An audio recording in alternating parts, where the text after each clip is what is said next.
Bienvenue dans le Labo des investisseurs. Ici, on ne parle pas de promesses rapides, pas de recettes miracles et encore moins de liberté financière en 3 étapes. Le Labo, c'est un espace pour comprendre, tester, structurer et construire. Je m'appelle Aude et dans ce podcast, on va parler d'investissement comme il devrait toujours être abordé, avec méthode, lucidité et long terme. Partie 1. Le problème des investisseurs en 2026. En 2026, l'information n'a jamais été aussi accessible. Pourtant, les erreurs sont toujours les mêmes. Beaucoup d'investisseurs confondent vitesse et stratégie, opportunité et cohérence, liberté financière et construction patrimoniale. On cherche à aller vite, à générer du cash flow immédiatement, à déléguer sans comprendre. Le problème, ce n'est pas le marché, ce n'est pas la banque, ce n'est pas l'économie. Le problème, c'est l'absence de cadre et d'éducation financière solide. Partie 2. Pourquoi le labo ? J'ai choisi le mot labo volontairement. Un laboratoire, ce n'est pas un casino. On y formule des hypothèses, on observe, on teste, on ajuste. Investir devrait fonctionner exactement de la même manière.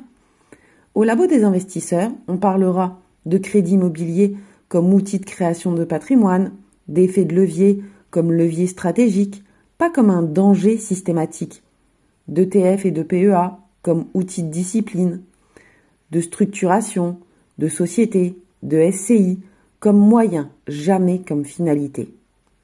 Ici, on ne cherche pas à copier, on cherche à comprendre. Partie 3. Construire avant de vouloir être libre. La liberté financière est devenue un mot fourre-tout. On l'associe à ne plus travailler, voyager, générer des revenus passifs rapidement. La réalité est beaucoup plus simple et plus exigeante. La liberté n'est pas un point de départ, c'est une conséquence. Avant la liberté, il y a un patrimoine structuré, des décisions rationnelles, une compréhension claire des risques, du temps. L'immobilier, par exemple, n'est pas là pour rendre libre rapidement.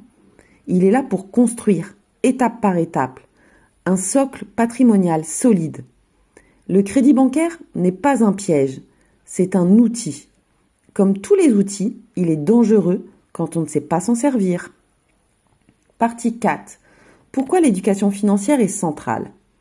Le véritable avantage compétitif d'un investisseur en 2026, ce n'est pas l'accès à une opportunité, c'est sa capacité à lire un dossier de financement, comprendre un contrat d'assurance emprunteur, analyser un risque, remettre en question ses certitudes. Se former n'est pas une étape, c'est un processus permanent. Le monde va vite, les règles changent, les marchés évoluent. Un investisseur qui n'apprend plus devient dépendant. Et au labo, l'objectif est clair, former des investisseurs autonomes, pas des suiveurs. Conclusion, ce que tu trouveras dans ce podcast. Dans ce podcast, chaque épisode abordera un sujet précis. Pas de généralité, pas de bruit. On parlera crédit immobilier, investissement immobilier, ETF, PEA, structuration patrimoniale. Toujours avec la même logique, comprendre avant d'agir. Si tu cherches des raccourcis, ce podcast n'est pas pour toi. Mais si tu veux construire quelque chose de solide, alors bienvenue au Labo des investisseurs.